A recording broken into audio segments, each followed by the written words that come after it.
Hey everyone, Alex E. Talander here, and welcome to our bonus content as we work on putting Ostium Season 6 together. We're continuing with our Behind the Ostium series as we go in depth with the making and discussion of how each episode of Ostium came to be, as well as much more. I am joined by Dwayne Farver, a big fan of the show and creator of the spin off podcast Manifestations. If you enjoy the Behind the Ostium series, you can get full access to over 50 episodes right now by supporting Team Ostium on Patreon at patreon.com/ostiumpodcast. You'll also get access to a bunch of other bonus content on there too. Once again, that's patreon.com/ostiumpodcast. We'll continue working on getting Ostium Season 6 ready for release in 2022, but for now, sit back and enjoy another episode of Behind the Ostium. Okay, on to our finale, episode 20, Once More with Feeling, which is a reference to the Buffy musical episode, but also just because of what was happening. As I was getting towards the end of the season, I knew I wanted to play around with the Groundhog Day trope that's been done a lot in speculative fiction in various ways. And so I figured out what I'd get to. I'd get to some point there where one of these places that Jake and Monica had been to would just start repeating over and over or something like that. But as I started writing the episode, it turned into something different, where Jake went back to that first place. Let me reference it again now. The Skull Cult, right at the beginning. And in my mind, I thought that was going to repeat over and over. But it changed as events happened in that, and Jake went on to the next door, and then I realized, he's going to the next place from our next episode with the Anjikuni in the Arctic. And as I continued on, it just made me realize that I wasn't doing a Groundhog Day episode. I was doing an on-Steam episode that was perhaps borrowing a little from that trope, but also doing something new. That was Jake participating, but also viewing kind of what had been going on with each place they'd been going to, seeing what Monica had been doing to him, and what the whole kind of picture was. And then getting to see that build up through each episode, and finally realize that he needed to do something towards the end to try and fix this. Because it again was kind of playing on that Groundhog Day trope, and in all likelihood, if he'd done nothing towards the end when he got to the final part again, it very likely would have just started over again and kept him in this kind of trapped loop until he resolved what needed to be resolved. I did have fun with having Jake kind of had to do new things in the places he already visited, because now he knew that both the copy of himself and Monica would be there at some point, or already there, or coming there at some point, and he had to make sure he wasn't discovered, because while we haven't explored the full extent yet of a character confronting a copy of himself, as we know from other time travel shows, it's a bad thing. Paradoxes and all that.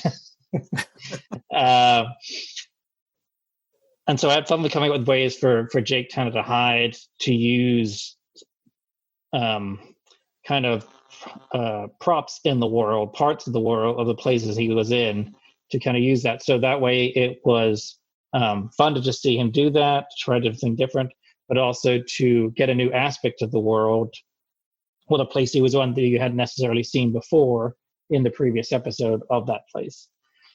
I did like how he could see from a different perspective what was going on, and he saw things that they both missed the first time through.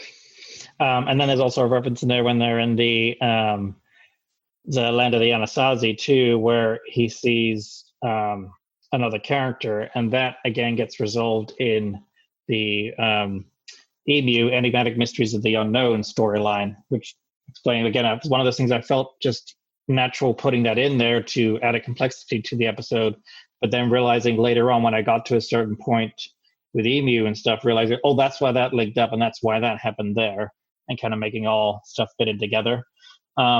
I knew it was going to be a long episode, but not as long as it turned out to be. The final script was 7,700 words long, and the episode with everything in it, intro and outro, ended up being over an hour, which was a new record for Ostium.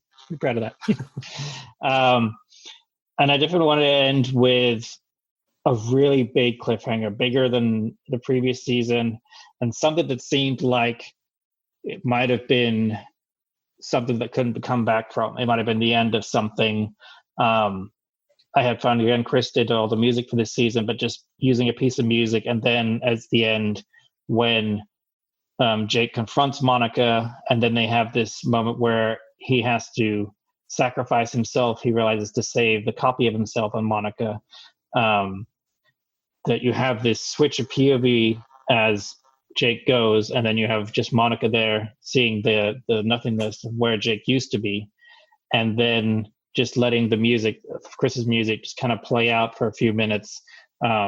Really felt, I think, hit the moment that I wanted to reach and hit correctly, and with the right emotional cadence, and kind of make the listener realize this might be the end of something, and there might be no coming back from this. I know that when I listened to it, I had no idea where season 3 would go. Like, would Jake even be a character that we could know about? Right. And I did. One of the notes I do have is that I wrote down the paradox is the solution. Mm-hmm. The fact that Jake realizes what's going on. The Jake Prime, thing that he's basically the thing that he's been avoiding through each world. He now realizes he has to do to keep avoiding it and fix things. And of course we do get the information from Monica that Steve is her son. Right. In this episode. And that was the I had no idea. I knew Monica had something, and building on that, and I didn't actually know what it was until I literally typed out the words where she's yelling, "He's my son. I had to," whatever, and it's like, oh, okay, oh shit, that's a big deal. And as a father, it's one of those things like, oh yeah, I get that actually now, because that's something you just automatically will sacrifice yourself for without question for your offspring. And I do agree that I listened to the episode again before tonight, and the music at the end does fit. It really it ends the episode nicely, and it ends the season nicely, but it ends it in such a way that does make you think, is that the end? What's coming up? If we got canceled, it would have been okay. Right. Good. I'm glad it wasn't just me. Oh no, it works well. The obviously dealing with time travel, the paradoxes are going to come up eventually. And I think they came up in Ostium before, but not in a big way. This is, I think, the first big paradox that we are confronted with. And I like that as I've been writing it, it hasn't been like, well, I want to play around with this time paradox this time now and use that and force it in there or whatever. It's always come just naturally with the characters doing whatever they're doing and the story developing. And that way it's felt a lot more natural and unexpected, Also, I think if I had gone with the regular Groundhog Day type of storyline, it would have got monotonous. Because I wanted to avoid just telling the same thing over and over and making it get boring, especially as a long episode. There's a lot of listening. You don't want to bore the listener. So I felt like this, again, because I'd established all these kind of individual, unique places and seeing them in a new light, it kept it interesting. Definitely. And like I said before, the thing that about Jake having a different view of what was going on in each episode, that was really appealing, because as a listener, it's like, oh, I'm getting more. It was like getting a behind the scenes. Yeah, exactly. Each individual episode from Jake's own perspective. Right. And it's again one of these things that, I mean, as we're talking about it now, I'm realizing, oh yeah, that makes total sense. That was a good move by me. And it's like, at the time, it was just like, I'm just writing the story. It's just doing its thing. But that's why these things are fun to show perspectives that I'm not always aware of or have necessarily thought of. So did you know at the end of season 2 where you were going with season 3? Not quite. I knew there was that wasn't it, put it that way. I knew there would be more. And Jake would still be alive, but I think I had to.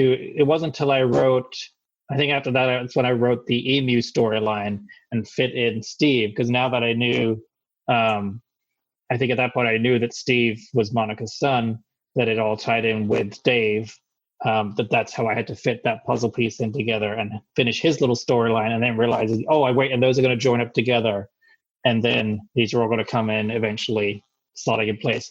I think probably more with going into season 3, I had more worked out for how that season was going to go, and then lead on to the next one.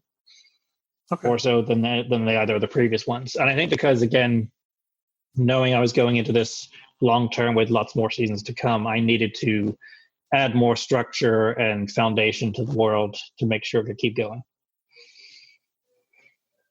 I know maybe the first 2 or 3 episodes of season 3 were, I was like, what, where? I was like, I have no idea what's going on right now. But I think that was that solidified my theory that comes to fruition about Jake later on with things we find out in season 4 about Jake. Well, take your notes and we'll talk about them when we get to that. I will say I probably did know at this point, going into season 3, while I knew Jake would survive, I wasn't sure exactly how or what was going to get resolved with that. But I knew the first step I needed to do is, now that I had revealed why Monica kind of had been doing these things, I needed to give her full backstory, to make sure that I think that characters didn't just be like, okay, well, that's it, I'm just never going to trust her again or like her again and she's dead to me or whatever, I had to kind of rekindle everyone's like for her through her backstory and through her reasoning and her own kind of introspections over the next, I think it was, 6 episodes, I think it was, for Monica's storyline with season 3, I think it was, and just have her telling her story, her backstory, filling in the world of the Ostium Network more and making everyone kind of realize more, and also why she did what she did. I could go on about season 3, but I know, but we will do. Yeah, we'll save it. Yeah, we got lots to talk about with that. Yeah. But that's season 2. Thanks everyone for listening. Hope you enjoyed our deep dive into the second season of Ostium, and we'll continue going into season 3 real soon.